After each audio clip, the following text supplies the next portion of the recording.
Saya sudah peringatkan kamu berkali-kali.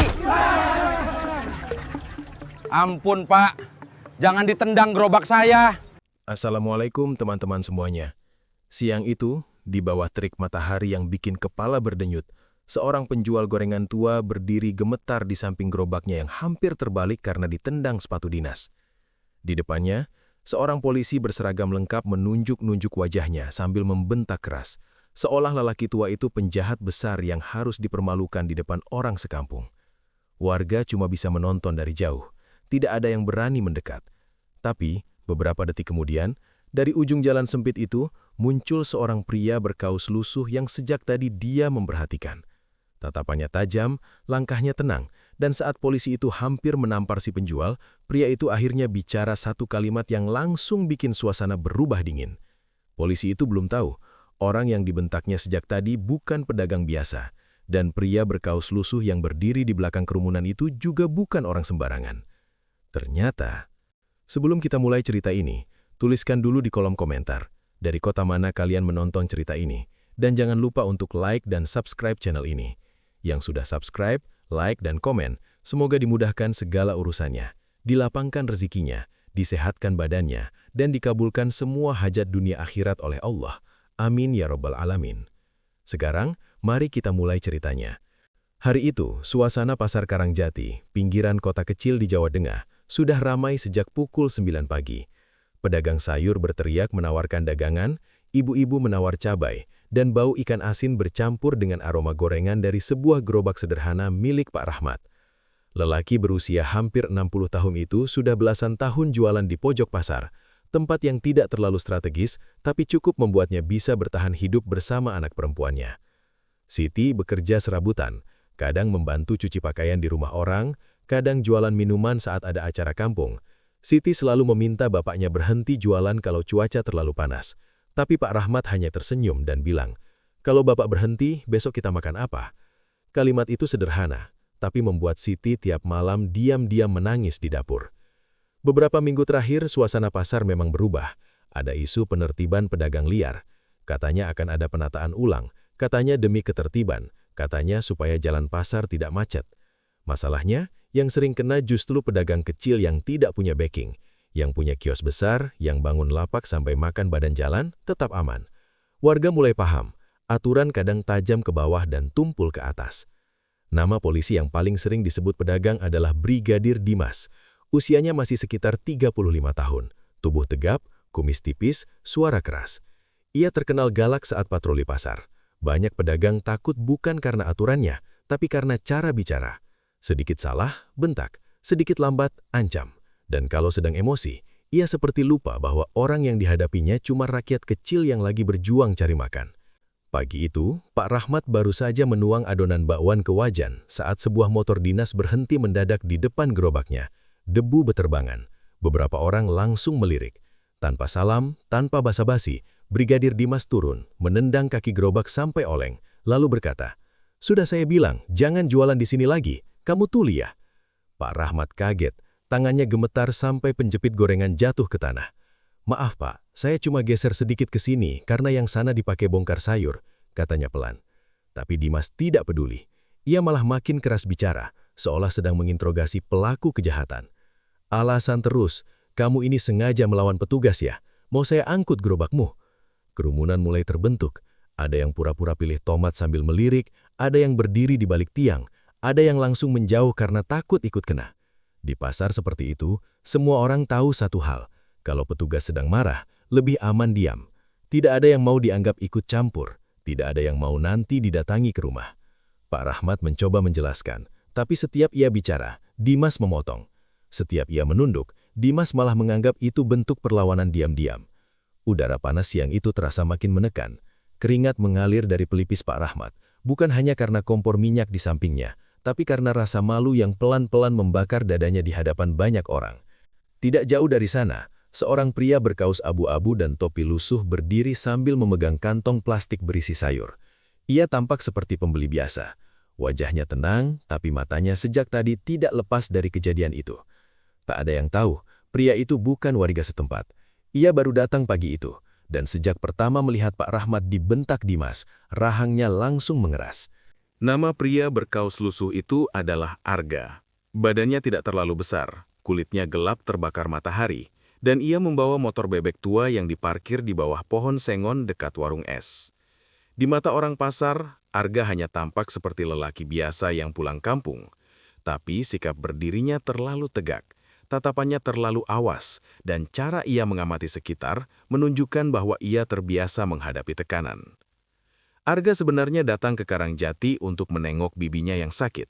Namun pagi itu ia sengaja singgah ke pasar karena mendapat titipan membeli tempe dan minyak goreng. Saat berjalan di lorong sayur, telinganya mendengar bentakan keras dari ujung pasar. Awalnya ia tidak peduli, tetapi ketika melihat seorang polisi menendang gerobak penjual tua, langkahnya langsung terhenti. "Pak, pindah. Saya hitung sampai 3," bentak Brigadir Dimas. Pak Rahmat mencoba menahan gerobak yang hampir roboh. Wajan panas bergoyang, minyak muncrat ke tanah. "Jangan Pak, minyaknya panas," ucap Pak Rahmat panik. Namun bukannya mengerti, Dimas malah menarik pegangan gerobak lebih keras. Beberapa gorengan jatuh ke jalan dan diinjak orang yang mundur ketakutan. Siti yang sedang membeli plastik di kios seberang mendengar suara bapaknya dan berlari. Pak, sudah Pak!" teriaknya sambil mencoba berdiri di depan gerobak. Dimas menoleh kesal. "Kamu anaknya? Bagus, bawa bapakmu pergi sekarang atau saya sita semua."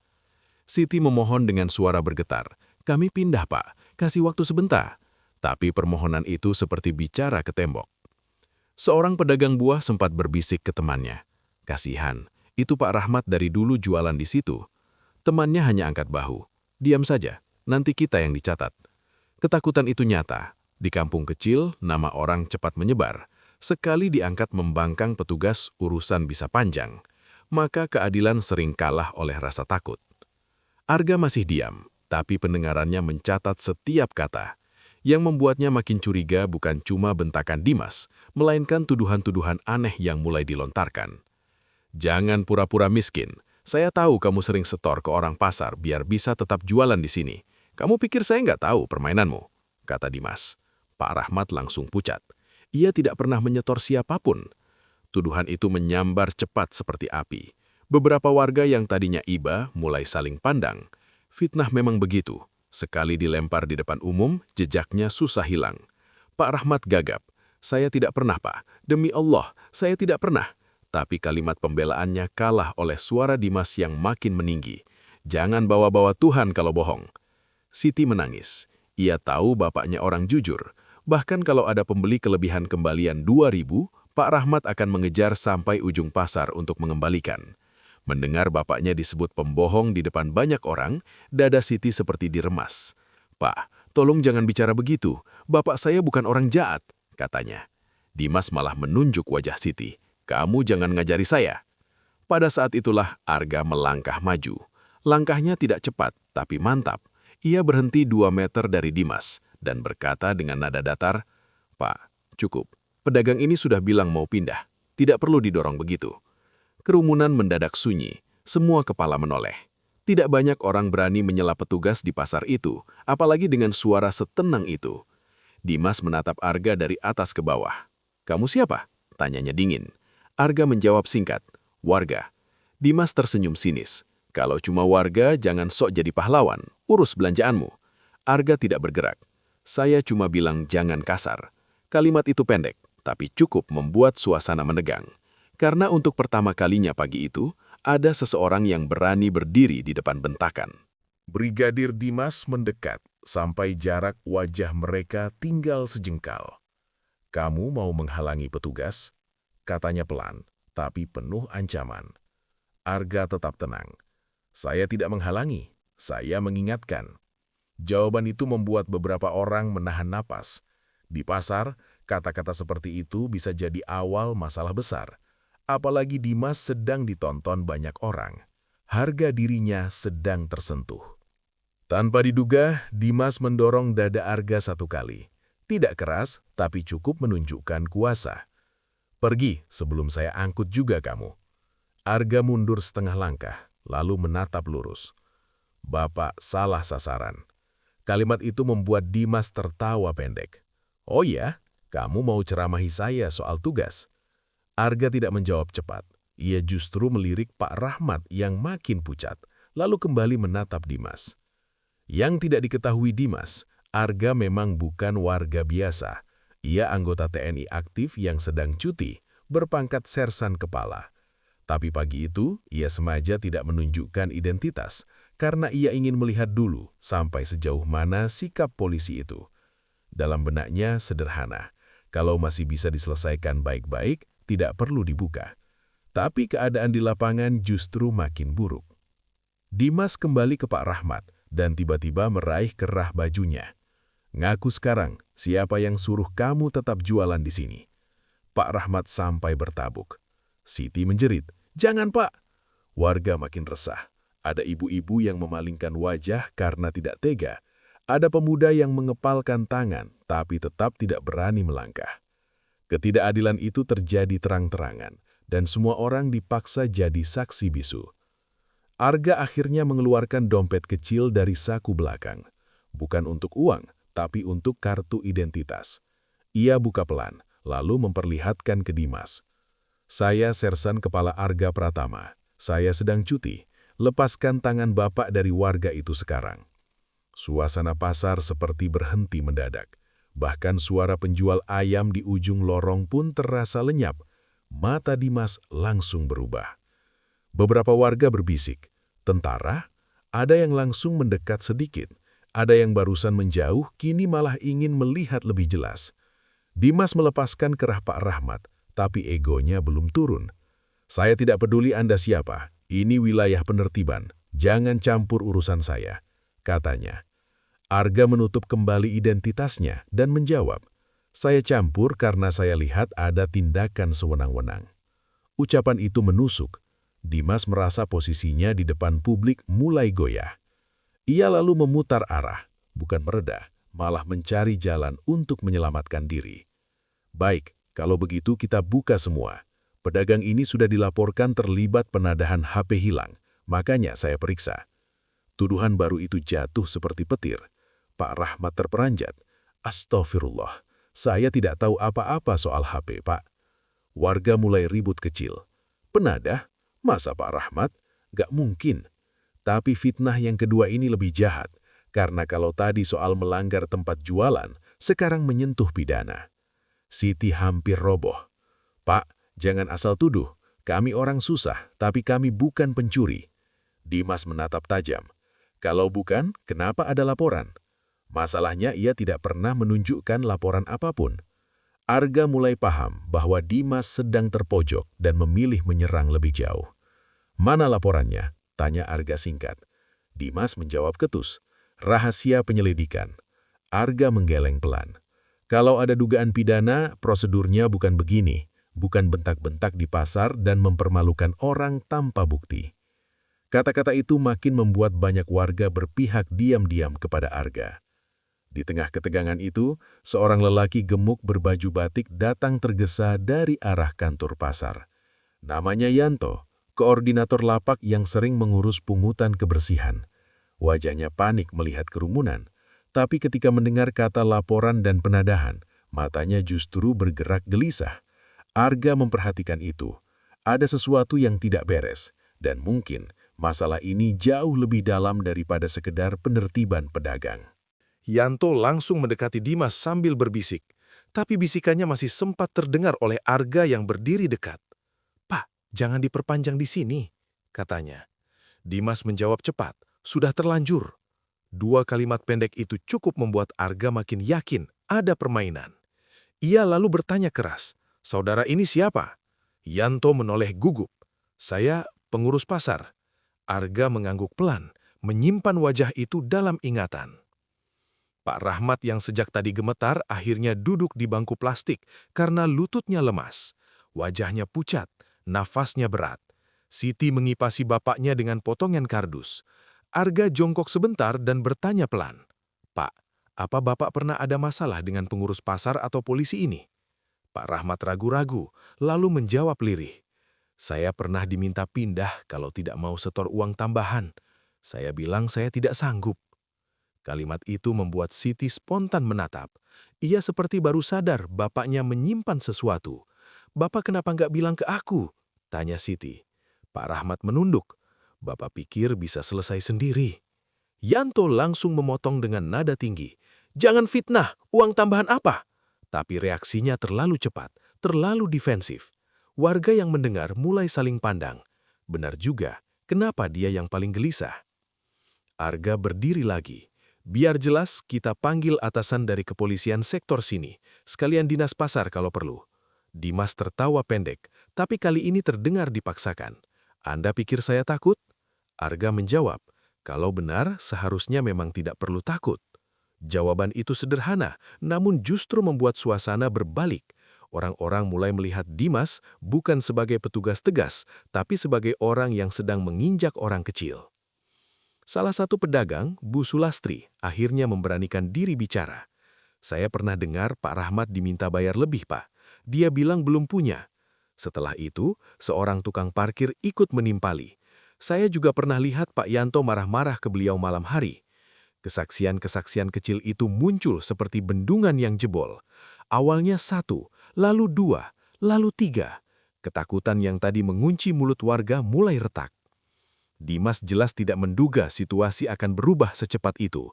Ia menatap Yanto kesal, seakan menyalahkan. Yanto makin berkeringat.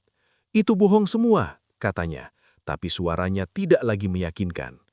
Arga lalu mengeluarkan ponselnya. Ternyata sejak awal ia sempat merekam bagian ketika Dimas menarik kerah Pak Rahmat dan melontarkan tuduhan tanpa bukti. Semua yang terjadi sudah ada rekamannya. Mendengar itu, Dimas langsung membeku sesaat. Anda merekam petugas? Tanyanya. Arga menjawab tenang. Saya merekam tindakan di ruang publik yang menyangkut keselamatan warga. Dan rekaman ini cukup untuk menunjukkan cara Anda memperlakukan orang tua yang tidak melawan. Beberapa pemuda pasar yang sejak tadi diam mulai berani mendekat, seolah merasa ada pelindung yang akhirnya berdiri di pihak mereka. Tak lama kemudian, terdengar suara mobil patroli dari depan pasar. Rupanya seorang pedagang diam-diam sudah menelpon polsek lain dan juga kepala pasar setelah melihat Arga membuka identitas. 2 personil polisi datang bersama seorang perwira yang lebih senior, Inspektur Rahman. Wajahnya serius saat melihat kerumunan. Ada apa ini? Tanyanya tegas. Sebelum Dimas sempat menjawab, warga sudah berebut bicara. Arga tidak emosional, ia menjelaskan runtut, mulai dari penendangan gerobak, penarikan kerah, tuduhan setoran, sampai tuduhan penadahan tanpa bukti. Ia juga menyebut nama Yanto dan dugaan pungutan tambahan terhadap pedagang kecil. Inspektur Rahman mendengar tanpa memotong. Setelah itu ia meminta ponsel Arga. Melihat rekaman singkat, lalu wajahnya langsung berubah keras. Brigadir Dimas, ikut saya ke samping, sekarang. Di saat yang sama, kepala pasar yang baru datang mengenali Pak Rahmat dan tampak kaget. Loh, beliau ini yang kemarin melapor soal pungutan liar ke kotak pengaduan kantor, katanya tanpa sadar. Kalimat itu seperti kunci yang membuka semua. Rupanya beberapa hari sebelumnya, Pak Rahmat diam-diam menulis keluhan tanpa menyebut nama lengkap karena takut. Ia hanya berharap ada pemeriksaan. Ternyata laporannya bocor, dan sejak itu ia justru jadi sasaran tekanan. Mendengar pengakuan kepala pasar itu, wajah Yanto langsung kehilangan warna. Ia mencoba mundur pelan, tapi 2 petugas pasar menahannya untuk tetap di tempat. Inspektur Rahman menatap satu persatu. Jadi ini bukan penertiban biasa, ini tekanan terhadap pelapor, tanyanya dingin. Tidak ada yang langsung menjawab. Hanya suara kipas warung yang berputar dan bunyi seng bergetar tertiup angin siang. Pak Rahmat menutup wajahnya dengan tangan, bukan karena takut lagi, tapi karena rasa sakit yang sejak tadi ditahan akhirnya pecah. Ia tidak pernah membayangkan laporannya yang cuma ditulis di secari kertas akan berbalik menjadi penghinaan di depan umum. Siti memegang pundak bapaknya sambil menangis pelan. Warga yang tadinya hanya menonton kini mulai mendekat. Beberapa menawarkan air minum, beberapa membantu membereskan gorengan yang jatuh. Inspektur Rahman meminta Dimas menunjukkan dasar laporan penadahan yang tadi ia ucapkan. Dimas terdiam beberapa detik, lalu menjawab tidak jelas. Masih dugaan, Pak. Rahman membentak lebih keras dari siapapun pagi itu, tapi kali ini kemarahannya tepat sasaran. Dugaan tidak dibangun dengan mempermalukan warga tanpa prosedur, dan saya tidak lihat ada laporan resmi di tanganmu. Dimas langsung menunduk. Lalu giliran Yanto diperiksa di tempat. Awalnya ia menyangkal, namun setelah 2 pedagang lain mengaku pernah diminta uang keamanan tambahan dan seorang petugas kebersihan menyebut pernah disuruh mengambil amplop dari beberapa lapak, kebohongan itu runtuh satu persatu. Nama Pak Rahmat ternyata masuk daftar pedagang yang dianggap membandel karena menolak bayar di luar iuran resmi. Dari situlah fitnah dimulai. Arga berdiri agak jauh, tidak banyak bicara lagi. Baginya tugas utamanya selesai, menghentikan ketidakadilan yang sedang terjadi di depan mata. Pak Rahmat menatapnya dengan mata merah. "Nak, terima kasih. Kalau bukan karena sampean, saya mungkin sudah dibawa entah kemana," ucapnya lirih. Arga cuma tersenyum tipis. "Saya cuma melakukan yang seharusnya dilakukan orang kalau lihat yang lemah diperlakukan semena-mena." Kabar kejadian siang itu menyebar cepat. Sebelum maghrib, video singkat rekaman Arga sudah beredar di grup WhatsApp warga pasar dan kampung sekitar. Orang-orang kaget bukan hanya karena ada polisi membentak penjual kecil, tapi karena ternyata semua berawal dari laporan pungli yang bocor. Banyak yang baru sadar bahwa selama ini beberapa pedagang memang sering ditekan diam-diam, hanya saja tidak berani bicara.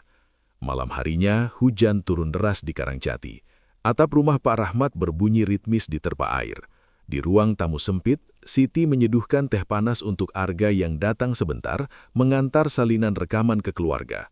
Suasana jauh lebih tenang, tapi luka batin hari itu masih terasa. "Bapak kira orang kecil itu memang nasibnya selalu kalah," kata Pak Rahmat pelan. Arga menatap cangkirnya, lalu menjawab, "Kadang yang membuat orang kecil kalah bukan karena mereka lemah, tapi karena semua orang diam." Keesokan paginya, Polsek mengeluarkan pernyataan bahwa Brigadir Dimas ditarik untuk pemeriksaan internal. Pihak Dinas Pasar juga menonaktifkan sementara Yanto sambil menunggu audit pungutan. Bagi sebagian orang, itu belum cukup, tapi bagi pedagang kecil di pasar, itu sudah seperti nafas baru. Mereka akhirnya melihat bahwa suara orang kecil tetap bisa terdengar kalau ada yang berani membuka jalan. Beberapa hari kemudian, Pak Rahmat kembali jualan di tempat yang sudah ditata resmi oleh pihak pasar. Gerobaknya dicat ulang oleh para pemuda kampung secara gotong royong. Siti membantu menata pisang goreng di nampan baru. Saat pembeli berdatangan, banyak yang sengaja membeli lebih hanya untuk menyemangati. Pak Rahmat tidak banyak bicara, tapi matanya berkaca-kaca melihat perhatian itu. Untuk pertama kali setelah lama, ia merasa tidak sendirian. Dan dari semua yang terjadi, warga Karangjati belajar satu hal yang tidak akan mudah dilupakan. Seragam memang harus dihormati, tapi kuasa tidak boleh dipakai untuk menginjak orang yang sedang mencari makan. Karena kadang, orang yang terlihat paling lemah justru sedang dijaga oleh kebenaran, dan orang yang merasa paling kuat bisa runtuh hanya oleh satu hal, yaitu fakta yang akhirnya terbuka. Itulah sebabnya, jangan pernah buru-buru menghina orang kecil. Sebab kita tidak pernah tahu siapa yang diam-diam berdiri di belakangnya, siapa yang sedang mengawalnya, dan siapa yang akan membongkarnya saat waktunya tiba.